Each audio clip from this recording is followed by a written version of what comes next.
The cancer was going to kill him in 6 months, maybe 12 if he let them pump poison into his veins. But Jack Sullivan figured he'd take the 6. Better to die clear-headed than spend his last days vomiting into hospital toilets while strangers pretended they weren't watching him disintegrate. Dr. Morrison had laid it out that afternoon with the clinical detachment of a man who'd delivered this particular death sentence 1,000 times before. Stage 3 lung cancer, spread to the lymph nodes, treatment options limited, quality of life a consideration. Jack had stared at the x-rays on the light box, those ghostly images of his own betraying lungs clouded with masses that looked like storm systems on a weather map, and thought about Nancy. His wife had lasted 9 months with pancreatic cancer. He'd watched her shrink from 130 pounds to 87, watched her skin turn the color of old newsprint, watched morphine steal the last of her sharpness until she didn't recognize him anymore. That was 3 years ago. Their daughter Sarah had been there for the end, holding Nancy's other hand while machines beeped their countdown. Then the funeral, then the fight, then 15 years of silence that felt like its own kind of death. Jack's hands were steady on the wheel of his 1999 Ford F-150, the same truck he had bought the year Sarah graduated high school. The highway stretched ahead into gathering darkness, snow beginning to fall in fat, lazy flakes that turned the world soft and indistinct. January in Montana meant early sunsets and roads that could close without warning, the kind of weather that killed unprepared travelers with the casual indifference of a predator selecting the weakest from the herd. The radio was predicting a blizzard by midnight, highways shutting down, the National Weather Service urging people to stay home. Jack was 40 minutes from his house on the edge of town, the Victorian he and Nancy had restored together over 30 years of marriage, painting trim and replacing rotted floorboards, and arguing about wallpaper patterns in that easy way couples do when they have time to waste. Now he had 6 months, 182 days, give or take. He'd done the math sitting in Dr. Morrison's parking lot before starting the truck, his breath fogging the windshield while the numbers arranged themselves in his head with ruthless clarity. 26 weeks. 4,368 hours. And then nothing. No more sunrises over the Beartooth Range. No more coffee going bitter in the pot because he'd forgotten about it again. No more trudging through the motions of a life that had stopped meaning much after Nancy died and Sarah walked away. The thought should have terrified him. Instead, he felt a strange calm settling into his bones. The same feeling he'd had during his last day as sheriff 5 years ago, when he'd handed over his badge and service weapon and walked out of the station knowing he'd never walk back in with authority. An ending approaching, inevitable and clean. No more waiting for the phone call that never came, Sarah's voice on the other end finally ready to talk. No more lying awake at 3 a.m, wondering if she was alive or dead, or just done with him forever. 6 months would take him to July. Maybe he'd see one more Montana summer before the cancer finished what 40 years of Marlboros had started. He'd quit smoking the day Sarah was born, stood in the hospital parking lot, and crushed an entire pack under his boot heel like he was killing something dangerous. Nancy had laughed when he told her, that bright, delighted laugh that came from someplace deep in her chest where joy lived. Jack had meant it. Meant the quitting, meant the promise that he'd be around for his daughter, meant all the things a man means when he's 25 and stupid enough to believe willpower matters more than biology.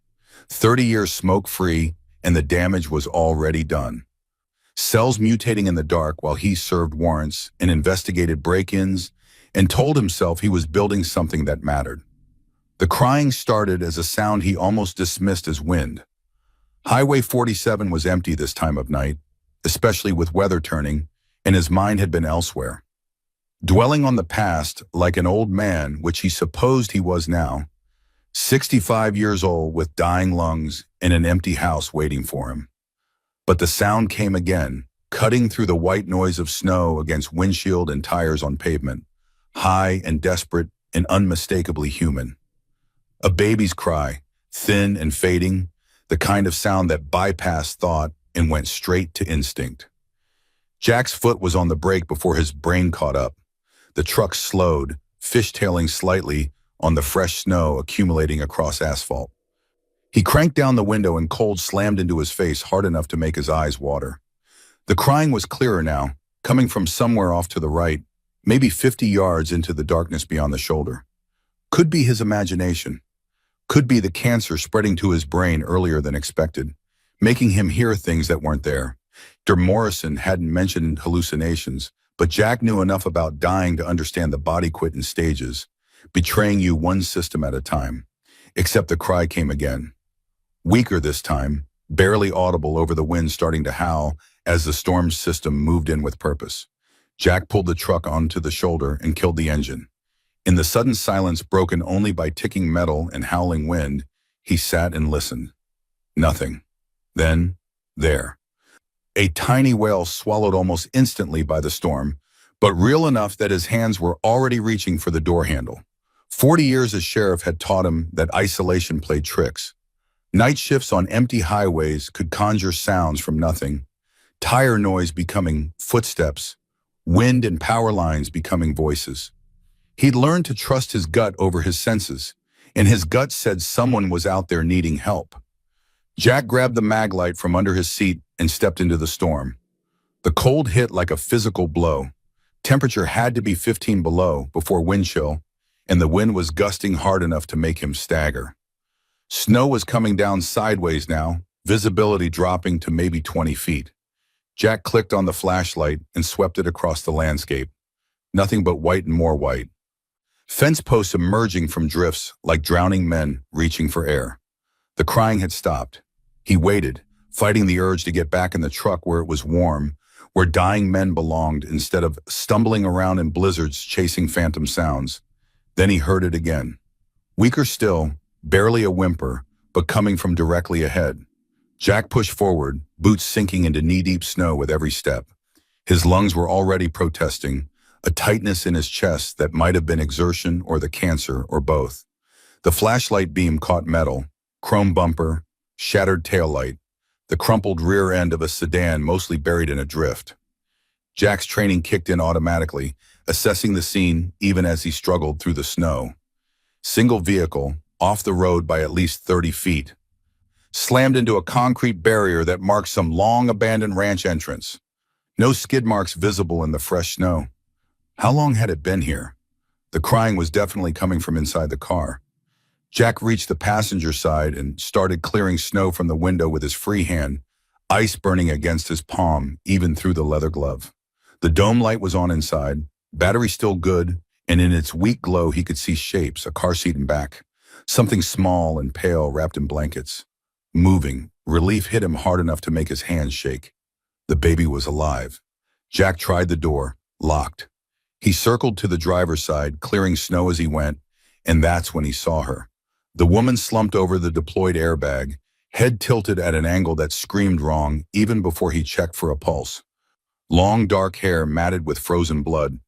Skin the color of marble. Jack reached through the broken window, when had that happened, and pressed 2 fingers against her throat where the carotid should be pumping. Nothing. The cold had preserved her, but she'd been dead at least an hour, probably more.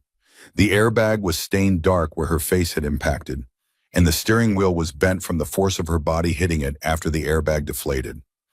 Jack's hand was moving toward his phone to call it in when the dome light shifted and he saw her face clearly for the first time. The phone slipped from his numb fingers into the snow. His breath caught in his throat, and for a moment the world tilted sideways, gravity reversing itself so up was down and the ground rushed toward his face. He grabbed the car door to steady himself. Metal so cold it felt hot against his palm, and stared at the dead woman's face. Catherine Sarah Sullivan, his daughter, dead at 30 years old in a wrecked Honda Civic on Highway 47, while her father was 40 minutes away, learning he had 6 months to live. The sound that came out of Jack's mouth wasn't quite human, part sob, part roar, the noise a wounded animal makes when it's too hurt to run and too proud to lie down. He grabbed the door handle and yanked with everything he had, rational thought burning away in a surge of adrenaline and horror. The door was locked. The door was always fucking locked. Jack stumbled backward but fell into a drift, scrambled upright with snow filling his collar and his lungs screaming. Sarah's face in the dome light, eyes half open and seeing nothing. His baby girl who'd stopped being his baby when she was 25, and he was too much of a coward to hold her while she cried. The baby, Emma. The thought cut through his spiral like a knife. Sarah was dead. Sarah had been dead for hours while he sat in Dr. Morrison's office talking about treatment options and quality of life. But the baby was alive. Still crying, weaker now, hypothermia shutting her down 1 degree at a time. Jack forced himself to the passenger side, forced his cop brain to take over from his father brain, forced himself to see this as a scene instead of a nightmare. The window was intact. He needed something heavy. His flashlight was half buried in the snow where he dropped it. Jack grabbed it and swung with everything he had left. The flashlight bounced off safety glass without leaving a mark. He swung again. On the fourth hit, the glass spiderwebbed. On the fifth, it shattered inward in a shower of diamonds. Jack reached through and unlocked the door, wrenched it open, hard enough to strip something in his shoulder. The dome light brightened as the door opened. The baby, Emma, Sarah's baby, his granddaughter he'd never met and didn't know existed until this moment, lay in a car seat still buckled in properly. Newborn safe, the kind of seat you bought after reading all the reviews and checking crash test ratings. Sarah had always been careful like that, thorough. Emma's lips were blue. Her tiny face was the wrong color, that gray-white shade that meant the body was shutting down to preserve the core. Jack fumbled with the car seat buckle, his fingers too cold and clumsy. The 5-point harness, a puzzle his dying brain couldn't solve. Finally, the catch released. He lifted the entire car seat out. They told you never to remove babies from their seats after an accident. Something about neck injuries. And turned toward his truck. The wind hit him full in the face, driving snow into his eyes until he could barely see. Each step back was agony, legs burning and lungs on fire, and the car seat so much heavier than it should be. The truck seemed impossibly far away, a distant island of safety he'd never reach. Jack stumbled, caught himself, kept moving. If he stopped now, they'd find him in the morning, frozen solid with his granddaughter in his arms. The truck door was still open, interior light a beacon. Jack all but fell into the cab, pulling Emma in with him and slamming the door against the storm. His breath came in ragged gasps that hurt. The cancer, maybe, or just exhaustion, or the knowledge that Sarah was dead out there in the cold and he'd never told her. Never said the things that mattered. Never called after that fight. Never swallowed his pride enough to say he was sorry. Emma had stopped crying. Jack's heart nearly stopped with her. He set the car seat on the passenger seat and stripped off his gloves with shaking hands, pressed his palm against her tiny chest. A heartbeat, faint and slow, but there. She was maybe 6 months old, he guessed, though what did he know about babies anymore? Sarah had been 6 months when she'd gotten her first tooth, and Nancy had laughed at Jack's panic, told him it was normal, showed him how to run a cool teething ring. That was 40 years ago when the world made sense. The truck's heater was blasting, but it wasn't enough. Hypothermia killed in stages. First the shivering, then the lethargy, then the sleep you didn't wake from. Emma wasn't shivering. That was bad. Jack yanked the emergency blanket from behind the seat and wrapped her, car seat and all, pulling her against his chest. His body heat might help, or it might not. He grabbed his phone from where it had fallen onto the floorboard. Snow wet and barely functional. No signal. The storm was blocking everything.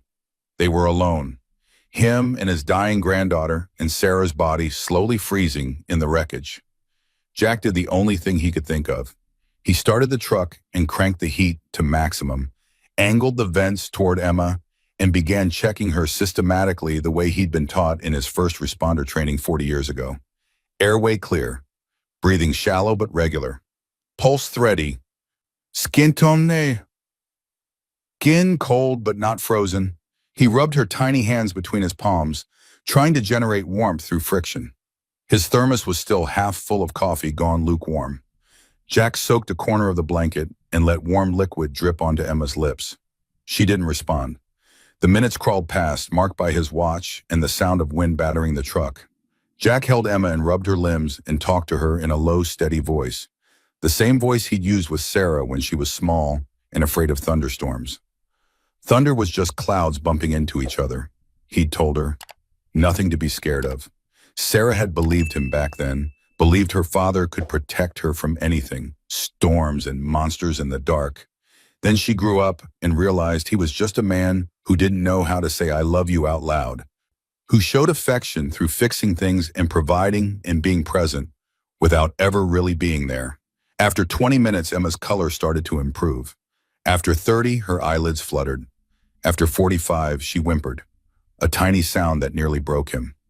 Jack felt tears freezing on his face and didn't bother wiping them away. Emma's eyes opened, dark eyes like Sarah's, like Nancy's, and looked up at him with the unfocused confusion of someone waking from a nightmare. Then her face screwed up and she started to cry, a proper cry this time, angry and alive. Jack had never heard a more beautiful sound. He let her cry, holding her close and rocking slightly, humming a tune he didn't realize he remembered. You are my sunshine, my only sunshine. Nancy used to sing it to Sarah. Sarah probably sang it to Emma. The lullaby that traveled down through generations, simple and stupid and somehow perfect. Emma's crying gradually subsided into hiccups, then whimpers, then silence as exhaustion claimed her. Jack kept rocking anyway, afraid to stop, afraid that if he did, she'd slip away. The snow was piling up around the truck, drifts building against the doors. Jack's phone showed 2:47 a.m. and still no signal. The blizzard wouldn't break before dawn, and dawn was hours away. He was trapped here with a baby in his daughter's body and the knowledge that in 6 months none of this would matter, because he'd be dead too. The thought should have felt like relief. Instead, it felt like failure. One more thing he hadn't finished. One more person he'd let down. Sarah's face in the dome light kept replaying behind his eyes. 30 years old, okay? She'd been 25 the last time they spoke, at Nancy's funeral when everything fell apart. That meant 15 years. Not 15 years, he corrected himself. 15 years this March. He knew the exact date, March 17th, St. Patrick's Day, because Nancy had loved that holiday for no reason Jack could ever figure out. Irish heritage maybe, though her people had been in Montana since before statehood. She'd worn green and made corned beef and cabbage and played fiddle music too loud. Sarah had inherited that love of celebration, that ability to find joy in ordinary things. Jack had inherited the ability to ruin them. The memory came whether he wanted it or not, sharp and complete like a movie he'd watched too many times. The cemetery, small and windswept, located on a hill overlooking the valley Nancy had loved. March in Montana meant mud and lingering snow, the ugly season between winter and spring, when nothing was beautiful. Jack standing at the gravesite in his good suit, the one he'd worn to weddings and retirements, and now his wife's burial. Standing dry-eyed while the minister said words Jack didn't hear. Watching them lower Nancy's casket into frozen ground. Sarah beside him, 25 years old, and sobbing into her hands, asking him over and over why he wasn't crying, why he just stood there like a statue when Mom was gone forever. Because crying wouldn't bring her back, he'd said. Because crying was private. Because men didn't fall apart in public where everyone could see. Because he'd already done his crying. 2 years of watching Nancy die by inches while he sat helpless, holding her hand and counting breaths, and learning that love wasn't enough to stop the inevitable. By the time they put her in the ground, Jack was hollowed out, empty of everything but the grim determination to get through the ceremony with dignity. Sarah hadn't understood. Of course she hadn't. She was 25 and still young enough to believe showing emotion meant having it. The fight had come later, at the house, after the neighbors left, and it was just the two of them in the kitchen that still smelled like Nancy's coffee. Sarah standing across from him with her mother's eyes and her mother's temper, demanding to know if he'd ever actually loved Nancy at all. How could he just stand there at the funeral? How could he not say anything? How had he lived with Nancy for 30 years without ever telling her he loved her where Sarah could hear it? Jack had tried to explain, badly, because words weren't his strength and never had been. He'd shown Nancy love every day through action, fixed the porch when it sagged, changed the oil in her car, sat with her during chemo. What did words matter compared to that? Sarah had looked at him like he was speaking a foreign language. Words were all that mattered, she'd said. Mom needed to hear it. Sarah needed to hear it. All Jack's fixing and providing and showing up meant nothing if he couldn't say 3 simple words. The argument spiraled from there, picking up momentum like a runaway truck. Sarah accusing him of being emotionally unavailable, shut down, cold. Jack defending himself poorly because how do you defend against the truth? He'd never been good with emotions. His father had been a taciturn farmer who measured love in acres plowed and bills paid. Jack had learned that same silent language and passed it down without realizing Sarah needed something different. By the time he understood what she was asking for, she was already walking toward her car with her keys in her hand and her face twisted with grief and fury. The last thing she'd said before driving away, "I can't look at you and see Mom's face and know that you never told her what she meant." The last thing he'd said back, "Where are you going?" Like that mattered. Like the destination was the point. She'd left and he'd stood in the driveway watching her taillights disappear, telling himself she'd cool down and come back and they'd figure it out. Instead, she'd vanished, changed her number, stopped returning emails, moved somewhere he couldn't find her. 15 years of silence that he'd told himself was what she wanted, what she needed, space to grieve without his inadequate presence reminding her of everything he'd failed to be. Now she was dead. Dead in her car with a baby in the back seat, and Jack would never get the chance to tell her he was sorry. Sorry he'd failed Nancy. Sorry he'd failed Sarah. Sorry he didn't know how to be the father she needed instead of the father his father had taught him to be. The words she'd wanted from him were locked inside a dead man's mouth, and in 6 months he'd take them to the grave. Emma stirred against his chest, making the small, snuffling sounds babies make in sleep. Jack looked down at her, this tiny stranger who was his last living blood relative, and felt something shift in his chest. Not grief exactly, though there was plenty of that. Something harder to name. Purpose maybe, or obligation. This baby girl had almost died tonight. Would have died if Jack hadn't been driving past at the exact right moment. Sarah's last act had been strapping Emma into her car seat properly, making sure she was secure and safe before what? Before the accident, if it was an accident. Jack's cop instincts were starting to whisper questions underneath the grief. Why was Sarah driving on Highway 47 at night in a blizzard? Where was she going? Where was she coming from? Why was she alone? The questions could wait. Right now, all that mattered was keeping Emma alive until help arrived. Jack held her and watched snow pile against the windshield and thought about last acts. Nancy's last act had been squeezing his hand and saying his name. Not clearly, but he'd known what she meant. His last act, he'd thought up until tonight, would be dying alone in the house. He couldn't make himself change because changing it meant accepting Nancy was really gone. Now maybe his last act would be something different. 6 months, half a year. Enough time to make sure Emma was safe, provided for, placed with someone who could love her the way Jack had never learned to love properly. The sky was starting to lighten toward dawn when Jack saw headlights cutting through the snow. Red and blue flashers followed. Sheriff's Department.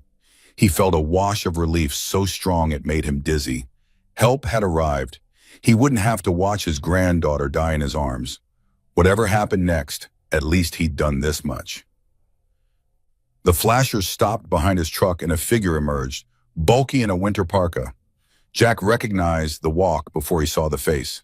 Tom Reeves, 45 years old, and sheriff for the past 3 years since Jack retired. Jack had trained him from rookie, taught him everything he knew about policing a county where everyone knew everyone and secrets were currency. Tom trudged through the drifts to Jack's window and leaned in, his face creased with concern and confusion. Jack rolled down the window and cold flooded back in. Tom's expression shifted as he took in the scene. Jack holding a baby, both of them wrapped in emergency blankets, Jack's face telling a story Tom didn't want to read. "What the hell are you doing out here?" Jack's voice came out rough, scraped raw by cold and grief. "Call it in. Fatality accident, approximately midnight. Driver deceased. Infant survivor, hypothermic but stable." Tom's training kicked in automatically, reaching for his radio. Then he stopped, looking more closely at Jack's face. "Who's the driver?" Jack couldn't say it. The words stuck in his throat like broken glass. Tom waited, patient the way Jack had taught him to be with witnesses in shock. Finally, Jack forced it out. "My daughter, Catherine." The silence that followed was so complete Jack could hear his own heartbeat. Tom knew about the estrangement. Everyone who'd worked with Jack knew it wasn't something you could hide in a county this small. Tom's expression cycled through shock to sympathy to professional determination. Jesus, Jack, I'm so sorry. Where is she? Jack gestured toward the wreckage, barely visible through the snow. In the car, been dead at least 2 hours, maybe more. And the baby? Emma, granddaughter I didn't know existed. Tom processed this, then got on his radio and started calling in the cavalry. Ambulance, coroner, state patrol if the roads were passable. Jack half listened, his attention on Emma, who was starting to wake again, whimpering in discomfort. Tom finished his calls and came back to the window. Ambulance is 20 minutes out. We need to get you both warm. Jack shook his head. Can't leave Sarah out there alone. She's gone, Jack. You know that. Doesn't mean I leave her. Tom didn't argue. He trudged to his cruiser and came back with more blankets, helped Jack wrap Emma more thoroughly. They sat in silence while the sky continued to lighten and the snow began to ease. Other vehicles arrived, the ambulance first, then the coroner's van, then a state patrol cruiser that had made it through from the county line. Paramedics swarmed Jack's truck, a woman in her 30s with kind eyes taking Emma from his arms despite his reluctance to let go. We've got her, Mr. Sullivan. Let us work. Jack watched them carry Emma to the ambulance, disappearing inside with their medical bags and equipment. Tom helped him out of the truck, steadying him when his legs nearly gave out. Standing upright after sitting for 6 hours sent pains shooting through Jack's lower back and hips, arthritis and cancer and 65 years combining into a symphony of hurt. He limped toward Sarah's car, needing to see her again, needing it to be real. The coroner was already there, a young guy Jack didn't recognize, probably hired in the last 5 years. He looked up as Jack approached. Started to say something about contaminating a scene. Tom cut him off with a look. This is Sheriff Sullivan, the former sheriff. That's his daughter. The young coroner's face shifted, professional detachment giving way to awkward compassion. I'm very sorry for your loss. Jack ignored him, looking past into the car, where Sarah's body sat frozen in death. Someone had closed her eyes. That was good. He couldn't have handled seeing them staring at nothing. Her face was peaceful in death, the way dying people's faces never actually were. But Jack didn't need the pretty lie. He'd seen enough death to know Sarah's last moments had been terror and pain and the desperate hope that Emma would be found. She'd buckled that car seat so carefully, made sure her daughter was safe even knowing she was dying.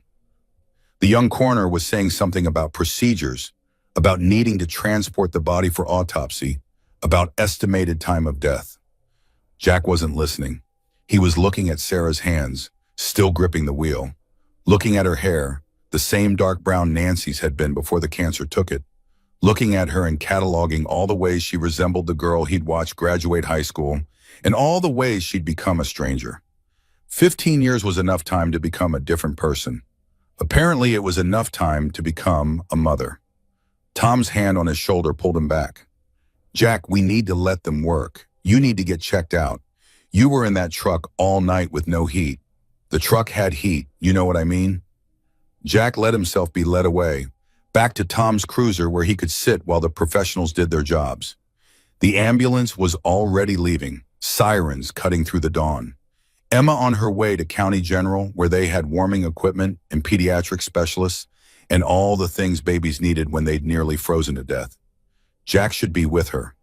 Except he was here, watching strangers zip his daughter into a body bag and load her into a van.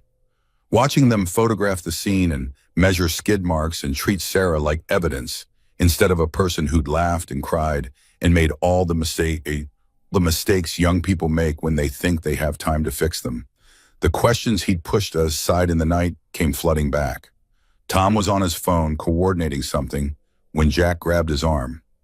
Scene photos. I need to see them. Jack, now Tom, please. Tom hesitated, then pulled up images on his phone from the state patrol photographer. Jack scrolled through them with the cold detachment of a cop examining evidence. Exterior damage, front end crushed, driver's side crumpled inward. Interior, airbag deployment, steering wheel bent, blood spatter consistent with blunt force trauma. Road conditions, snow obscuring most tire marks but some visible leading up to the barrier. Jack zoomed in on those marks. Single set, Sarah's Honda. But there, barely visible, a second set of tracks. Larger vehicle, wider wheelbase. Pickup truck maybe, or SUV. Tom saw where he was looking. Could be nothing. Could be someone else who came through before the snow covered everything. Could be someone ran her off the road. That's a leap, is it? Young woman driving alone at night in a blizzard? Where was she going? Tom? Where was she coming from? Why was she on Highway 47 instead of Interstate 90? Tom didn't have answers, neither did Jack. But the questions were starting to form a picture he didn't like. Shadow details emerging from fog. Sarah had been running from something. Or towards something. Either way, this crash wasn't the accident the scene wanted him to believe it was. The coroner's van pulled away with Sarah's body inside. Jack watched it go, trailer lights fading into gray morning. Tom was still talking about procedures and protocols and things that needed to happen. Jack let the words wash over him until one phrase cut through the noise. FBI called, said they need to talk to you about Catherine. FBI? Yeah. Apparently your daughter was on their radar. They're sending someone this morning. For what? Tom's expression said he knew more than he wanted to say. Better let them tell you. But Jack, whatever Sarah was into, it's bigger than a car accident. The drive to County General took 40 minutes through snow that was finally stopping. Jack rode with Tom, neither of them talking much, the silence comfortable in the way it can only be between people who've known each other long enough that words are optional. Jack watched Montana scroll past outside the window, fence posts and empty fields and the Beartooth Range in the distance. Mountains older than anything human pretending to care about. This land had been here before his family arrived and would be here after his cancer ate its way through his lungs. Emma would grow up seeing these same mountains, if she survived. If Jack could figure out how to keep her alive and safe when he didn't know the first thing about babies and had 6 months before his expiration date, the hospital was the same building where Nancy had died, where Sarah had been born 30 years earlier, where Jack had spent too many hours in waiting rooms reading old magazines and drinking terrible coffee. He knew the layout by heart. Emergency entrance to the left, main entrance front and center, loading docks around back where the real work of dying happened away from public view. Tom parked an emergency and they walked in together, boots tracking melting snow across tile floors. A nurse at the intake desk looked up and her expression shifted to recognition mixed with sympathy. Half the hospital had probably heard by now. Small county, smaller network of people who knew everyone's business. Sarah Sullivan's baby brought in after Sarah Sullivan's fatal accident, while Sarah Sullivan's father sat in a truck all night keeping the infant alive. The story was already writing itself, details being embroidered in break rooms and passed between shifts. Emma's in pediatrics, the nurse said. 4th floor, Dr. Sharma is handling her case. Jack thanked her and headed for the elevators with Tom trailing behind. The 4th floor was quieter, painted in the aggressive pastels that someone had decided made sick children feel better.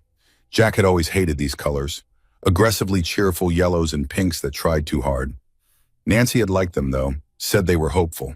Jack figured hope was just another word for denial. Sharma met them in the hallway outside the pediatric wing, a small woman in her 50s with graying hair pulled back, and the kind of exhausted competence that came from too many years dealing with sick kids. She shook Jack's hand with a firm grip. Mr. Sullivan, your granddaughter is stable. We've treated the hypothermia successfully and she's warming up nicely. No frostbite, no apparent neurological damage.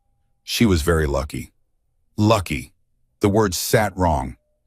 Emma wasn't lucky. She was alive because her mother had strapped her in carefully and Jack had happened to be driving past at the right moment. Luck was something you bought lottery tickets hoping for. This was survival, purchased with Sarah's death. Can I see her? Of course. But Mr. Sullivan, we need to discuss some things first. Does Emma have a father? Jack realized he had no idea. Sarah might have been married, might have had a partner, might have been single. 15 years of silence meant Jack didn't know anything about her life. I don't know. Sharma's expression said she was used to complicated family situations. Well, until we can locate next of kin, you're her closest living relative. That means some decisions will fall to you. Child Protective Services has been notified. A social worker will be here shortly to discuss temporary placement. Jack felt something cold settle in his stomach. Placement? Emma is 6 months old. She needs round-the-clock care. If there's no other family, the other family, she'll need to be placed with a foster family until, she's staying with me. The words came out before Jack had thought them through. Pure instinct overriding reason. Dr. Sharma exchanged a glance with Tom that Jack couldn't quite read. Mr. Sullivan, I understand you're grieving, but raising an infant requires I'm her grandfather. Her mother just died. I'm not sending her into the system. Tom spoke up quietly. Jack, maybe we should talk about this. Jack turned on him with more force than he'd intended. My daughter is dead. My granddaughter just survived hypothermia. What's there to talk about? You're 65 years old and... Tom stopped himself, but Jack knew where he had been going. And dying. You're dying and you think you can raise a baby? Dr. Sharma intervened before the situation escalated. Why don't we table this discussion for now? Mr. Sullivan, come meet Emma. Then we can figure out next steps. She led them through double doors into the pediatric ward, past rooms full of sleeping children connected to machines that beeped and hummed. Emma was in a private room at the end of the hall, lying in a warming bassinet that kept her temperature regulated. Jack stopped in the doorway, suddenly afraid to go further. This tiny person represented everything he didn't know how to do, everything he'd failed at with Sarah. What business did he have trying again? But Emma saw him, and her face scrunched up, and she started to cry. Not the weak whimper from the truck, but a proper wail that said she was alive and angry about her circumstances. Jack found himself moving forward without deciding to, crossing the room until he stood over the bassinet looking down at his granddaughter. She was beautiful the way all babies are beautiful, alien and perfect at once. Dark eyes like Sarah's, like Nancy's before her. Tiny fists waving in indignation. Jack reached out carefully and Emma's hand found his finger, gripped it with surprising strength. The crying stopped. Her eyes focused on his face with the intensity babies have before they learn to hide their emotions. Hey there, he said quietly. I'm your grandpa. We haven't met yet, but I was there last night. In the truck. You're safe now. Emma's grip tightened. Jack felt something in his chest crack open, grief and love and terror mixing into something he couldn't name. He'd failed Sarah. Let her walk away and never gone after her. Let pride and stubbornness and his own emotional inadequacy destroy their relationship. Now Sarah was dead and this baby was all Jack had left, all that remained of his family line.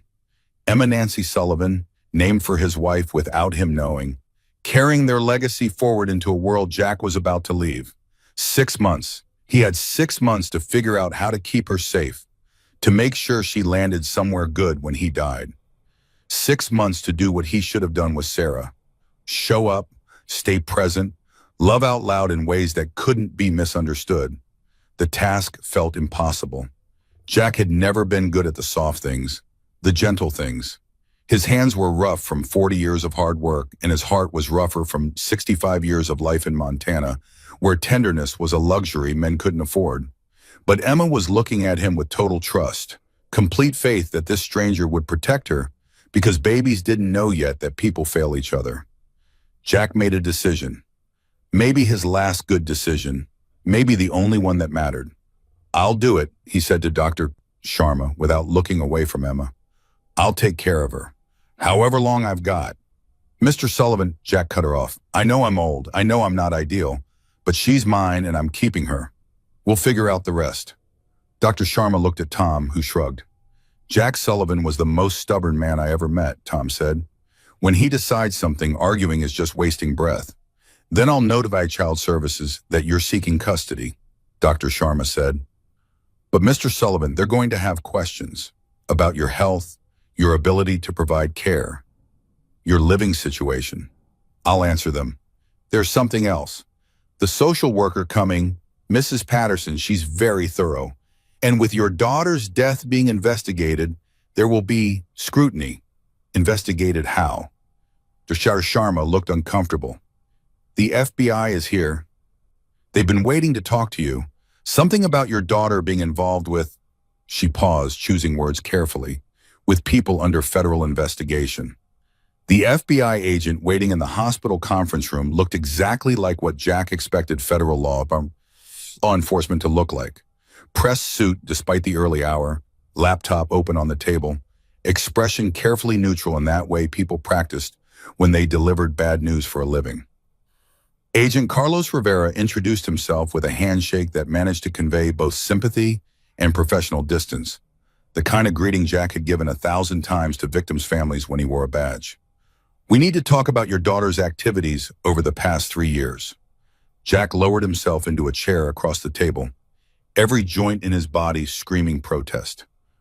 The adrenaline that had carried him through the night was wearing off, leaving behind exhaustion so profound he could barely keep his eyes open.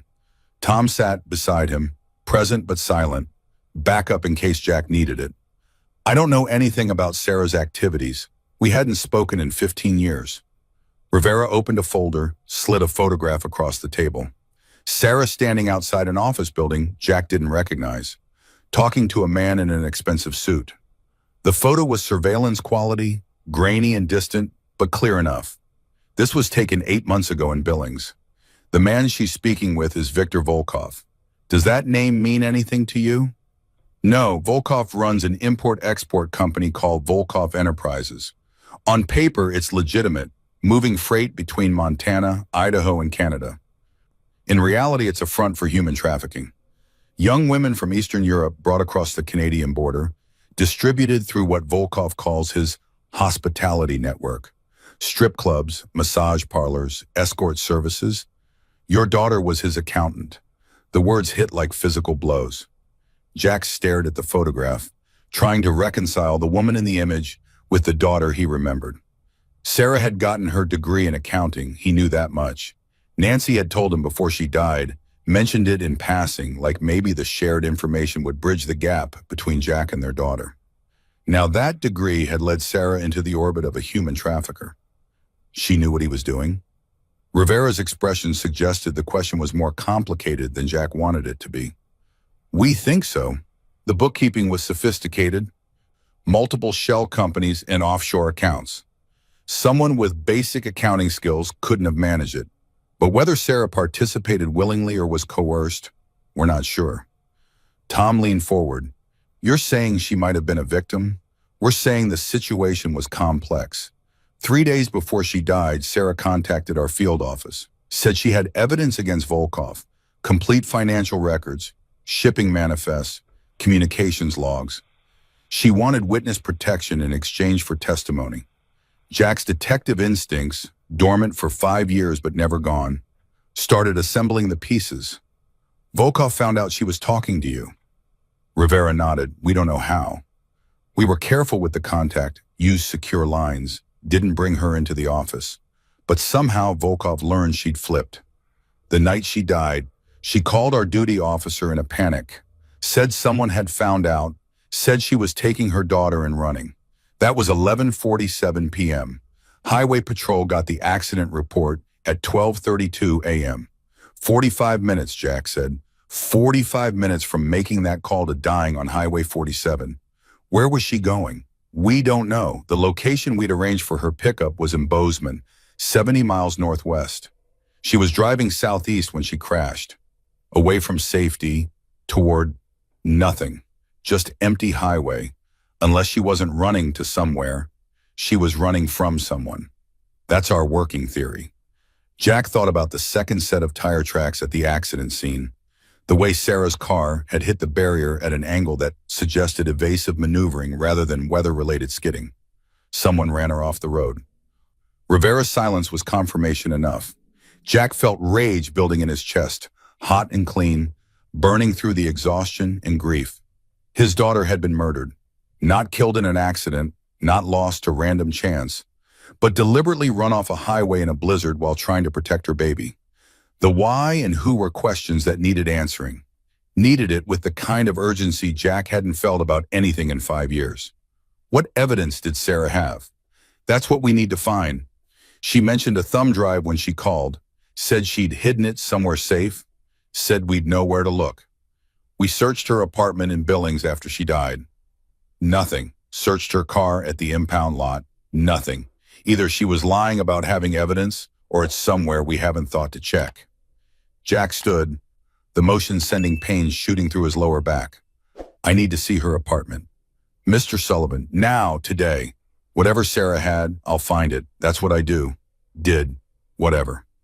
Rivera exchanged glances with Tom, some silent communication passing between them that Jack was too tired to decode. We've already processed the scene. There's nothing there. Then it won't hurt for me to look. You're not law enforcement anymore. I can't bring a civilian into an active investigation. Jack leaned forward, palms flat on the table, the posture he'd used for 40 years when someone needed to understand he wasn't asking permission. That's my daughter who died. My granddaughter who almost froze to death. You want Volkov? I want him more. And I know how to find evidence when federal agents miss it because I spent 4 decades doing exactly that in a county where people hide things in ways city cops don't understand. Rivera considered this, then closed his laptop with a decisive click. Fine, but we do this my way. You see what I allow you to see, touch what I say you can touch, and if you find something, it goes through proper channels. Agreed? Agreed. Tom stood as well. I'm coming too. Rivera looked like he wanted to argue but recognized futility when he saw it.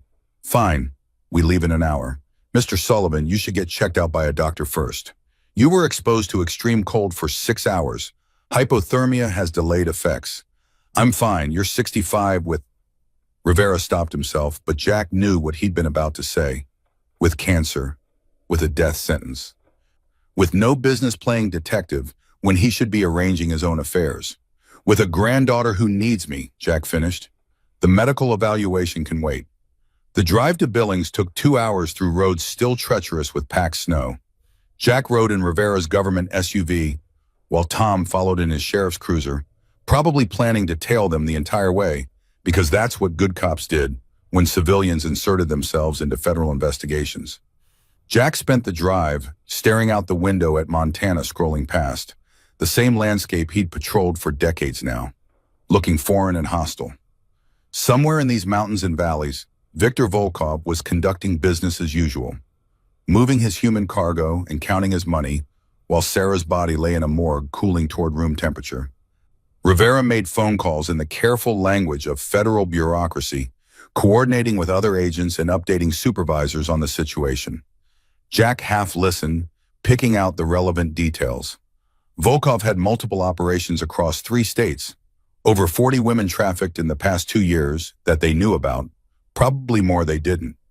Diplomatic complications because some of the victims were foreign nationals, jurisdictional headaches, the usual mess that happened when criminals were smart enough to spread their crimes across multiple law enforcement territories.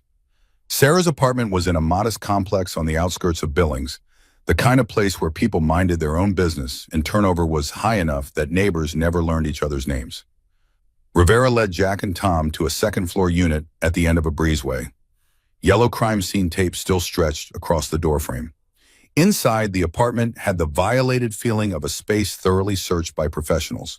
Furniture moved away from walls, drawers pulled out, even the refrigerator standing open with its contents examined and discarded. Jack stood in the center of the living room and tried to see it through fresh eyes, tried to forget he was looking at his daughter's home and treat it like any other crime scene. The furniture was cheap but well-maintained, the kind of stuff you build at discount stores and expected to replace eventually. Nothing on the walls except a single photograph. Emma as a newborn, impossibly tiny, eyes closed in sleep. No other personal touches. No artwork, no decorations. Nothing that suggested Sarah had intended this place to be permanent. You said you searched thoroughly, Rivera gestured around the room. Every inch, pulled up the carpet, checked inside light fixtures, dismantled the plumbing traps. If something was here, we would have found it, unless you weren't looking for the right thing. Jack moved through the apartment slowly, cataloging details the way he'd been trained. The bedroom held a single bed neatly made, a dresser with clothes folded inside, a closet containing 3 outfits appropriate for office work. The bathroom revealed drugstore makeup and generic toiletries. The kitchen showed someone who cooked occasionally but not enthusiastically. Everything pointed to a person living minimally, keeping her footprint small, ready to leave at a moment's notice. In the nursery, barely more than a converted closet, Jack found evidence of the only thing Sarah had invested in. A crib with a good mattress, expensive compared to everything else in the apartment.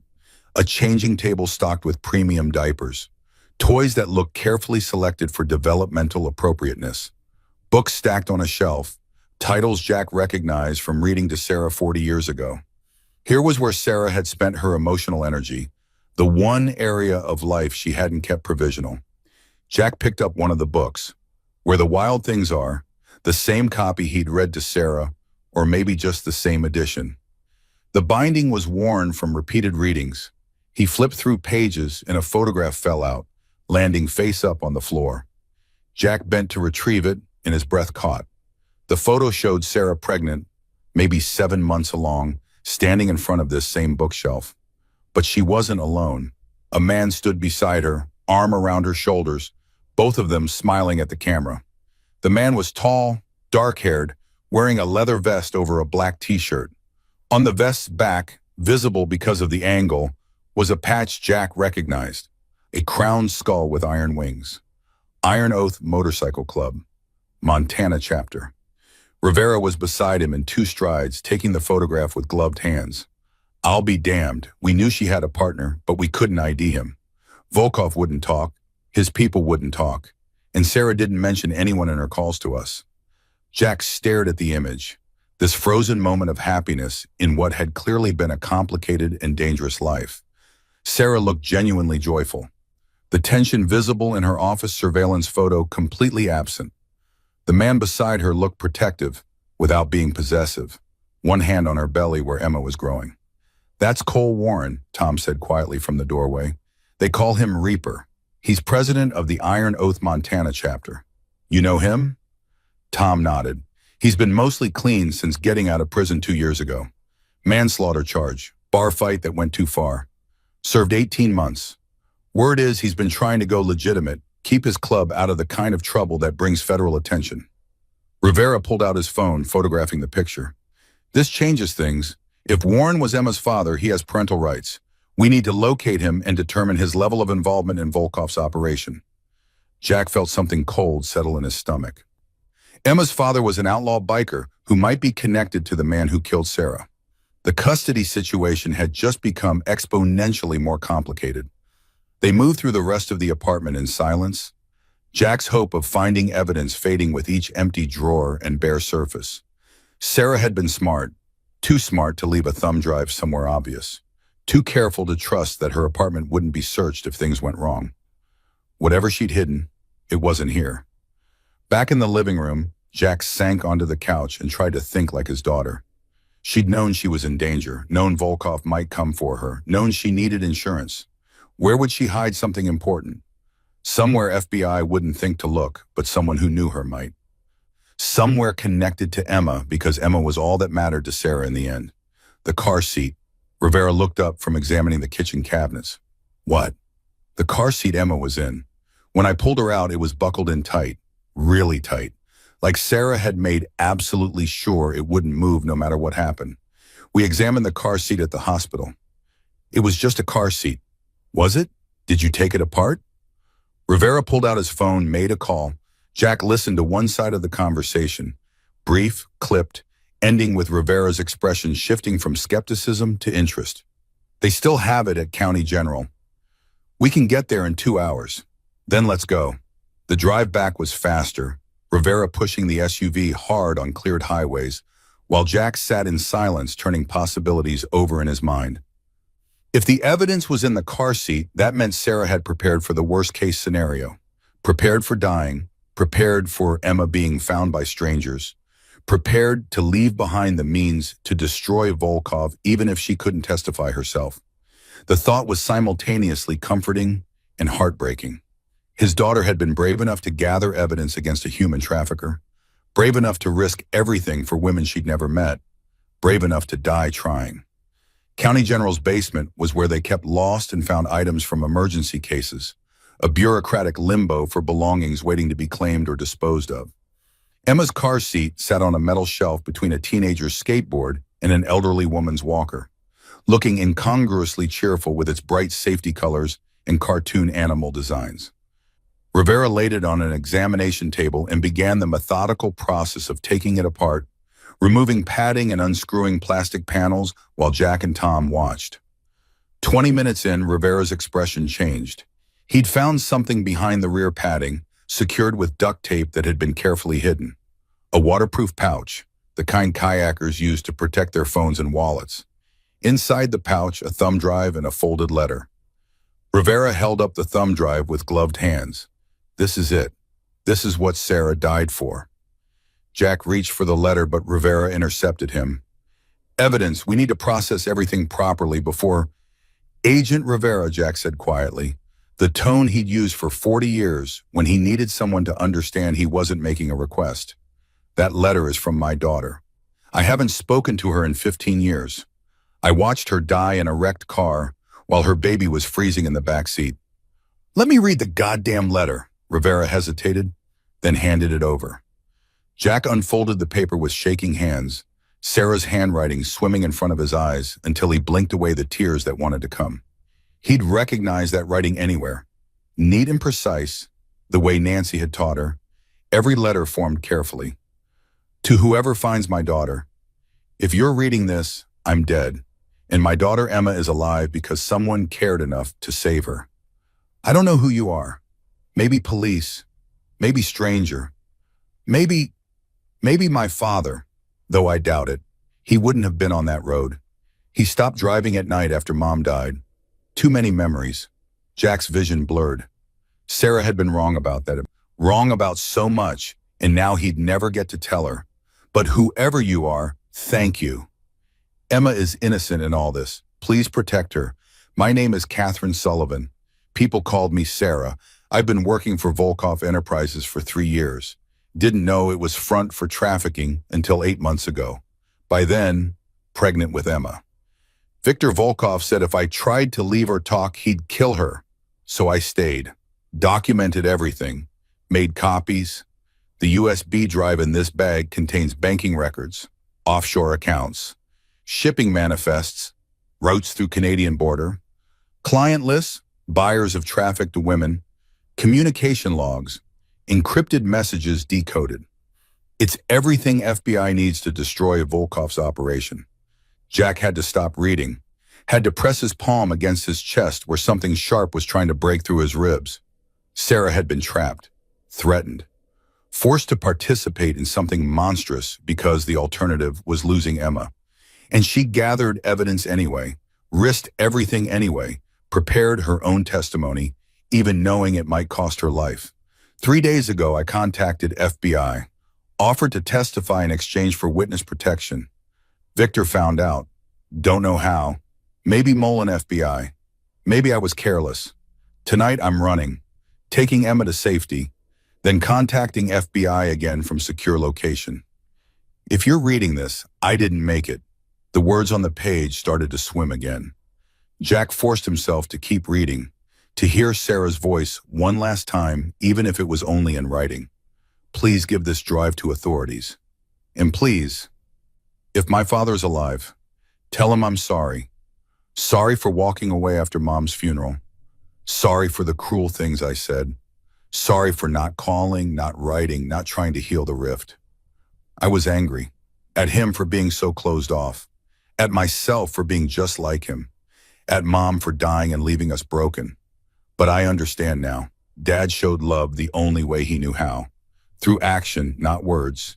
Through protection, not affection. When Emma was born, I realized that's still love. Imperfect, maybe, but real. Jack couldn't see the words anymore, couldn't breathe past the grief closing his throat. Sarah had forgiven him. Not in person, not with the reconciliation he'd spent 15 years too proud to pursue, but she'd forgiven him, understood him, seen past his failures to the intention underneath. Tell him I forgive him. Tell him I hope he can forgive me. Tell him I named Emma after Mom, Emma Nancy Sullivan. Of course she had. Nancy would have loved that, would have cried happy tears at the idea of her name continuing through another generation. Jack wished desperately that he could tell his wife about this, could share this moment of grace even as it broke him. Tell him I finally understand what he tried to teach me. Strength isn't showing no emotion. It's showing up even when you're breaking inside. He showed up for Mom every day for 30 years, even as she died. I should have seen that. Jack was crying now, silent tears that he didn't bother wiping away. Tom had turned away to give him privacy, and Rivera was pretending to examine the thumb drive while Jack fell apart in a hospital basement. If he's reading this himself, Dad, I'm sorry, I love you. I always did. The words he'd needed to hear for 15 years, delivered too late and in the wrong medium but real nonetheless. Sarah had loved him. Despite everything, despite his failures and silences and inability to be the father she needed, she'd loved him. Please take care of my daughter. Be the grandfather I know you can be. Don't shut her out like you shut me out. Let her in. Let her see you break. Let her heal you. You're dying, aren't you? Mom said cancer runs in your family. You smoke like a chimney. Don't waste what time you have. Live it with Emma. Really live it. Jack almost laughed through his tears. Sarah had known. Somehow she'd known he'd be sick, had anticipated his mortality, had left him instructions for how to spend his final months. He wondered if she'd also known he'd quit smoking 30 years ago. If she'd known he'd already been diagnosed when she died.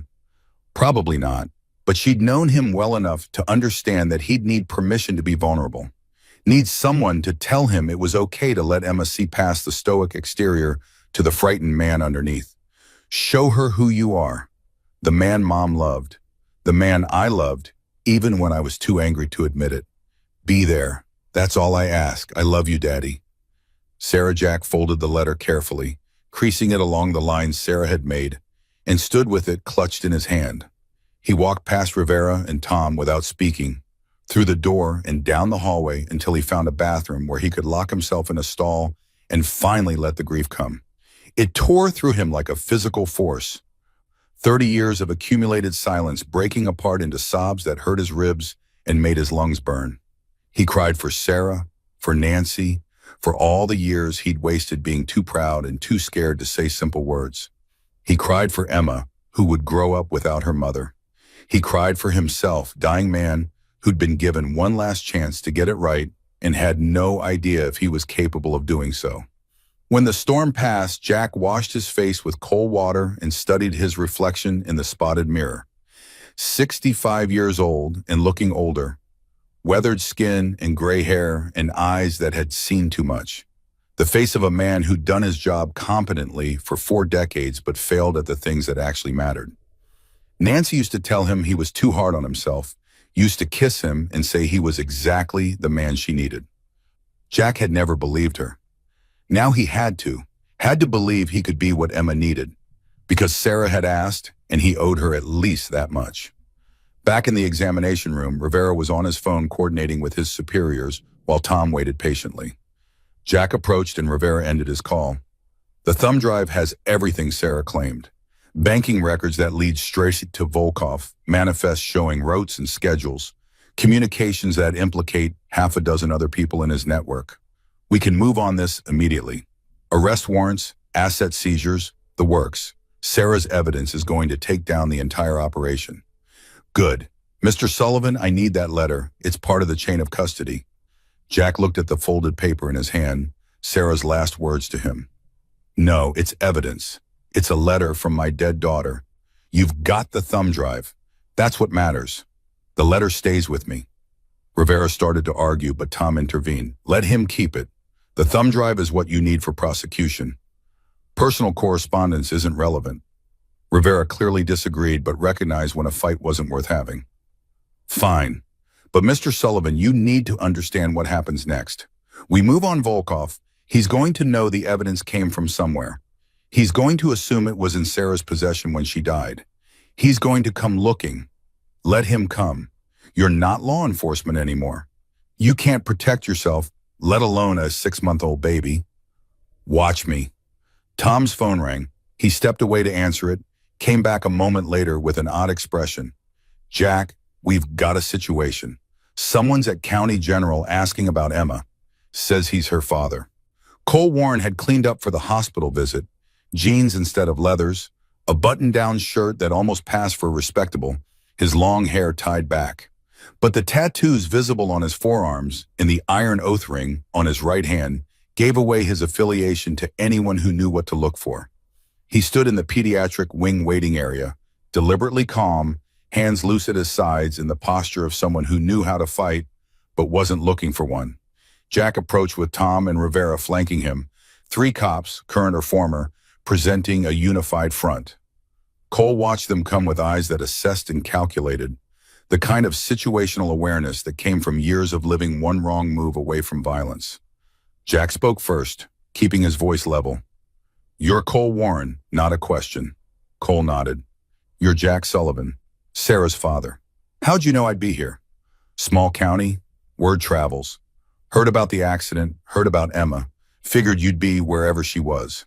The man had logic on his side. Jack crossed his arms, the classic cop stance that said he was listening but not convinced.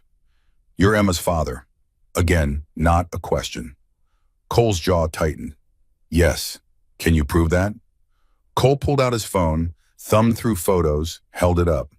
The screen showed Sarah and Cole together, Sarah very pregnant and laughing at something off camera. Another photo of Cole holding a newborn Emma, his face transformed by an expression of wonder that looked out of place on someone with prison time and gang affiliations.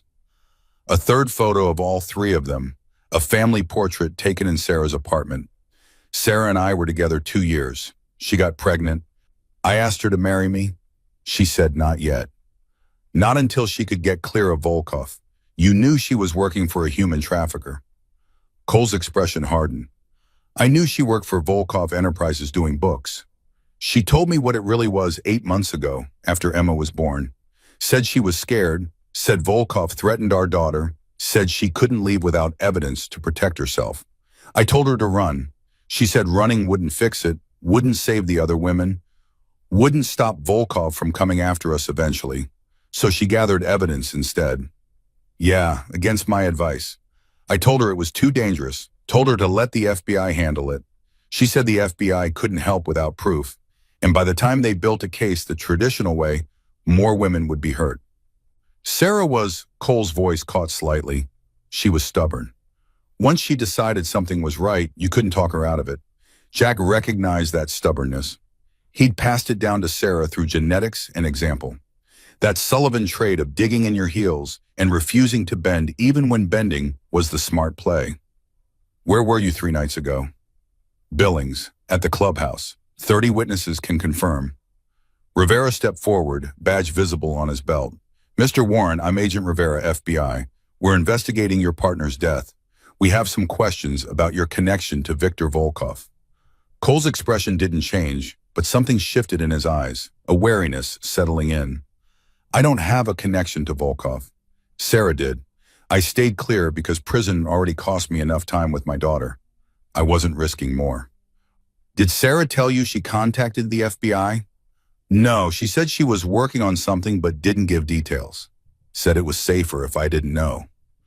Last time we talked was 2 days before she died. She called from a burner phone, said she loved me, said she was getting Emma somewhere safe, and she'd contact me when it was clear. But she didn't. She died before she could." The grief in Cole's voice sounded genuine, but Jack had interrogated enough criminals to know grief could be performed. The question was whether Cole had any reason to want Sarah dead. If he was telling the truth about staying clear of Volkov, about wanting Sarah to quit working for the organization, then her death cost him the woman he loved and his daughter's mother. But if he was lying, if he'd been involved with Volkov's operation and Sarah's testimony would have implicated him, then killing her made a certain terrible sense. "I want to see my daughter." Tom spoke up. "Emma's in state custody pending investigation of her mother's death and determination of paternity. You'll need to provide DNA samples and wait for legal process." "How long? Depends. With a cooperative sample, maybe a week." Cole's hands clenched into fists, then deliberately relaxed. "A week. Fine. Where do I give the sample?" Jack watched this exchange and made a decision that probably wasn't smart but felt necessary. "You can see her. 5 minutes. Supervised." Everyone turned to look at him. Tom started to object, but Jack cut him off. "I'm her legal guardian until custody is determined. I'm allowing a supervised visit. Agent Rivera, you'll supervise. Document everything. If Warren makes any moves you don't like, you intervene." Rivera looked skeptical but nodded. 5 minutes. They walked together to Emma's room, an odd procession of law enforcement and outlaw.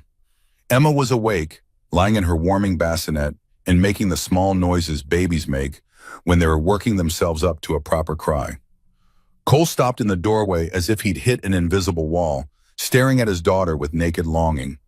"Hey, baby girl, it's Daddy." Emma's fussing stopped. She turned her head toward Cole's voice, eyes trying to focus. Cole moved forward slowly, hands shaking as he reached into the bassinet. Rivera tensed but didn't intervene. Cole lifted Emma with the careful competence of someone who'd done this before, cradling her against his chest. Emma settled immediately, one tiny hand finding Cole's shirt and gripping tight. "I'm so sorry. I'm so sorry I wasn't there." Cole was crying silently, tears running down his face into his beard. Emma made a small, contented sound, the kind of noise that said she recognized this person, trusted this person, felt safe in these arms. Jack watched and felt something complicated twist in his chest. This man was Emma's father, had been present for her birth and first months, had loved Sarah and lost her.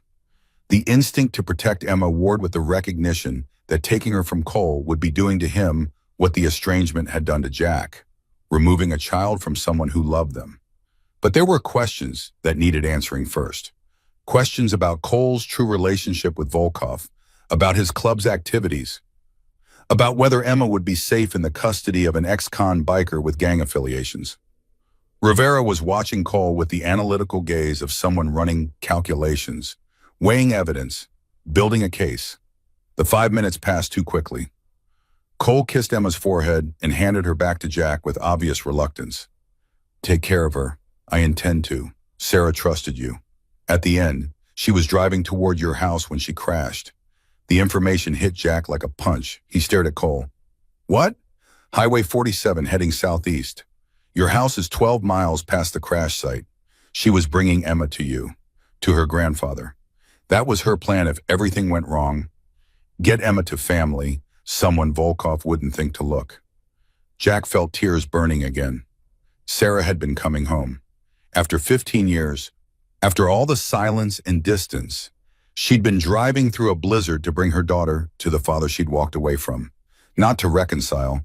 She hadn't known Jack would be on the road that night, but because, despite everything, she believed he would protect Emma. Believed in him when he'd given her no reason to. "I'll keep her safe." Cole nodded, then looked at Rivera. "Agent, when you move on Volkov, and I assume that's happening soon, you let me know. The Iron Oath has a score to settle. Man kills one of our own. There's a reckoning coming." "That sounds like a threat. It's a promise, but we're not stupid. We'll wait until you've got him in custody. After that, prison justice is a different kind of law." Rivera's expression said this conversation was moving into territory he couldn't officially acknowledge. Tom cleared his throat. "Mr. Warren, you should leave now. We'll be in touch about the paternity test." Cole left without arguing, pausing at the door to look back at Emma one more time. Then he was gone, footsteps echoing down the hospital hallway. Jack lowered Emma back into the bassinet, his arms suddenly weak. He's telling the truth. About loving Sarah, about being Emma's father. Tom sighed, probably. But that doesn't mean he's clean. Iron Oath has been under investigation for years. Drugs, weapons, assault charges that never stick because witnesses change their minds. Cole Warren went to prison for manslaughter, Jack. He beat a man to death in a bar fight. In a bar fight, not murder. There's a difference, is there? To the man who died? Jack couldn't argue that point. But he also couldn't shake the image of Cole holding Emma. The genuine grief and love in the man's face. Whatever else Cole Warren might be, he was a father who'd lost his daughter's mother. That created a kinship Jack understood all too well. Rivera's phone buzzed. He checked it, expression shifting. "Warrants came through. We're moving on Volkov tonight. Multi-agency coordinated raids across Montana, Idaho, and Washington. By tomorrow morning, his entire network should be dismantled." "Good. Mr. Sullivan, you need to take Emma somewhere safe. Volkov's going to know someone provided evidence. He might make a move before we can arrest him. We're somewhere safe. My house is 12 miles from where Sarah died. Everyone knows where I live. Then go somewhere else. Hotel, safe house, anywhere but here or home. Jack thought about this, about packing up a 6-month-old baby and running, about living in fear of a Russian mobster with enough resources to track down anyone he wanted to find. The idea was exhausting. He was already dying, already running out of time. The thought of spending his final months in hiding, looking over his shoulder, jumping at shadows, it felt like a waste of whatever was left. No, excuse me, I'm not running. Volkov wants the evidence? It's with the FBI now. He wants Emma? He'll have to go through me. And I'm not running. Tom grabbed Jack's arm. Don't be stupid. You're 65 years old with stage 3 cancer. You can't protect yourself, let alone a baby. Stage 4, actually. The words came out before Jack had consciously decided to share the information. Tom and Rivera both stared at him. Tom's grip tightened. What? Had a follow-up with Dr. Morrison this morning while you were coordinating with the FBI. Cancer's progressed faster than expected. Stage 4 now, 3 months, maybe less. The silence that followed was profound.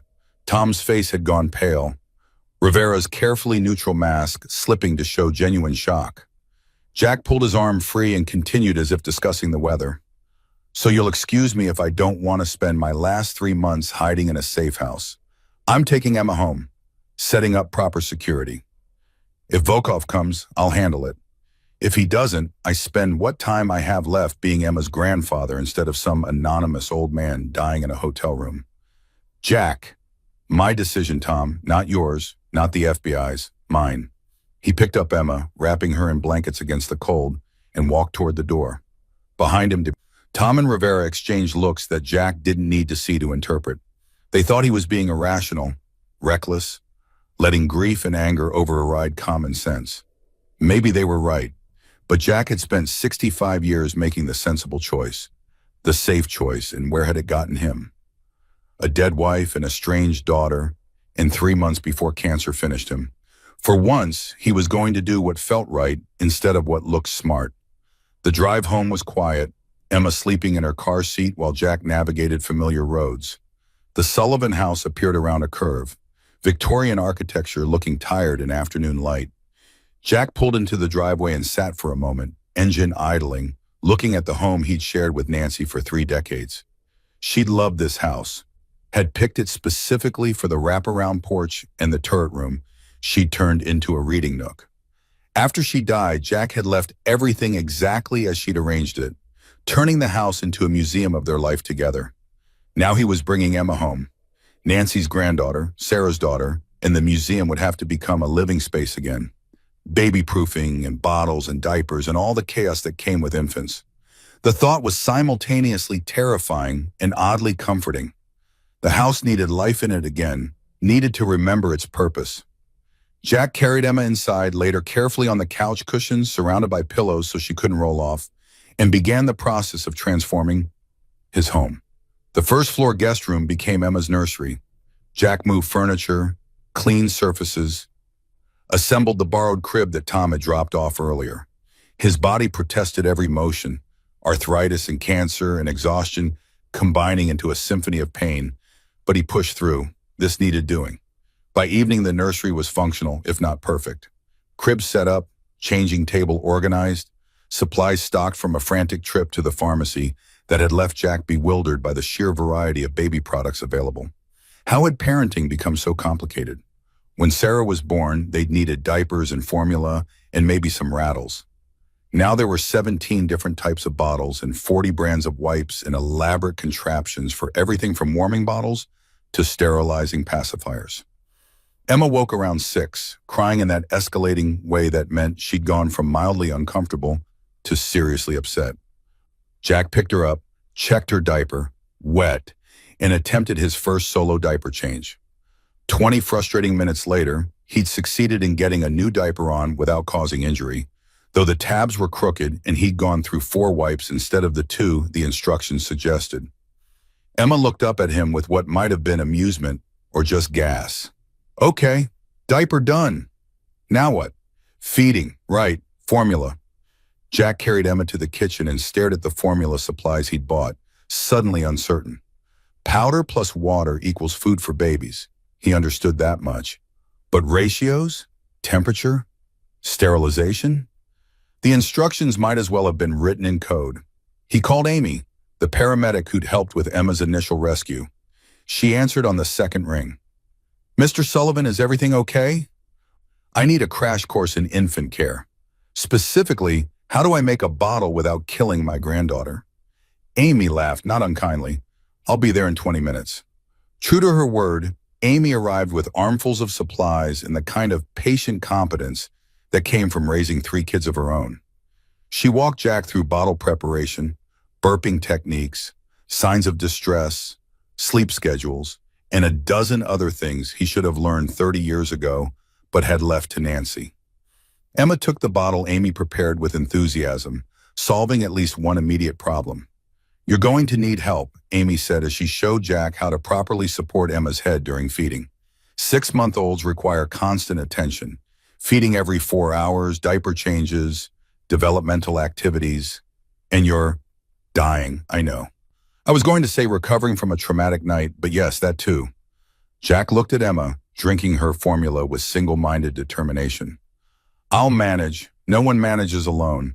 Let me make some calls. I know women from church who'd be willing to come during the day, help with Emma while you rest." "I don't want strangers. They won't be strangers after a day. This is what community does, Mr. Sullivan. We show up. Let us." Jack wanted to argue, but exhaustion was winning. The adrenaline that had carried him through the past 24 hours was completely gone now, leaving behind a fatigue so profound he could barely keep his eyes open. Amy must have seen it on his face. "When did you last sleep?" Jack couldn't remember. Yesterday morning? Before the cancer diagnosis? Time had become elastic, stretching and compressing in ways that made chronology difficult. "I'll stay tonight," Amy said. "Take first shift with Emma. You sleep. Properly, in a bed, for at least 6 hours. Doctor's orders." "You're not a doctor." "Close enough." Jack was too tired to argue. He showed Amy where things were. Bottles in the kitchen, diapers in the nursery, his number by the phone, and then climbed the stairs to his bedroom. Nancy's side of the bed was still made the way she'd left it 3 years ago, sheets smooth and pillows arranged just so. Jack had slept on his half exclusively since she died, never disturbing her side, maintaining the fiction that she might come back and need it. Tonight he lay down in the middle, taking up space he hadn't claimed in years, and closed his eyes. Sleep came immediately, dragging him under into dreams where Sarah was alive and Nancy was healthy, and Emma was just a possibility instead of a reality sleeping downstairs in the care of a kind stranger. Jack woke to sunlight streaming through windows he'd forgotten to close and the smell of coffee drifting up from the kitchen. For one disoriented moment he thought Nancy was downstairs making breakfast, that the past 3 years had been a nightmare he'd finally escaped. Then memory reassembled itself. Nancy dead, Sarah dead, Emma alive and sleeping somewhere below him. The cancer eating through his lungs sent a reminder spike of pain across his chest. Stage 4, 3 months if he was lucky. Downstairs, Amy had taken over his kitchen with the efficiency of someone used to managing chaos. Emma sat in a borrowed infant seat on the table, chewing on her fist and watching Amy move between stove and counter. The scene was so domestic, so normal, that Jack stopped in the doorway just absorbing it. Life continuing despite death. Breakfast happening despite grief. A baby being cared for because that's what babies needed, regardless of the circumstances that brought them here. "You're up." Amy poured coffee into the mug Nancy had given him 20 years ago, the one with a faded sheriff's badge and text that read, "World's okayest dad." Sarah had picked it out as a joke gift, laughing at Jack's bewildered expression when he'd unwrapped it. He'd used it every morning since. Emma had a good night, woke twice for bottles, back to sleep within 30 minutes both times. "You've got a relatively easy baby." Jack accepted the coffee and sank into a chair across from his granddaughter. Emma had discovered her feet sometime during the night, or maybe she'd always known about them, and Jack just hadn't been paying attention. She grabbed her toes with intense concentration, the kind of focus adults lost somewhere along the way to growing up. "I made calls. 3 women from church are splitting shifts this week, morning, afternoon, and evening. They'll teach you what you need to know, help with Emma, make sure you're eating. I can feed myself. Can you? When's the last time you had a real meal?" Jack couldn't remember. Since before the diagnosis? Everything since had been coffee and adrenaline and the occasional granola bar scavenged from the truck's glove compartment. That's what I thought. Eleanor Pritchard is coming at 9. She raised 5 kids and has more patience than anyone I have ever met. Let her help. The doorbell rang before Jack could argue. Amy checked the window and her expression shifted to something more complicated. Speaking of help, you've got company. Cole Warren stood on the porch with a woman Jack didn't recognize. Mid-40s, silver streaking her dark hair, leather jacket over jeans. Behind them, 3 more Iron Oath members waited by their motorcycles parked in Jack's driveway. The domestic mourning scene had just acquired an edge. Jack opened the door, but didn't invite them in. Cole looked tired, like he'd spent the night riding instead of sleeping. The woman beside him had the kind of alert stillness that came from military training or long experience with violence. Mr. Sullivan, this is Diana Cross. We call her Diesel.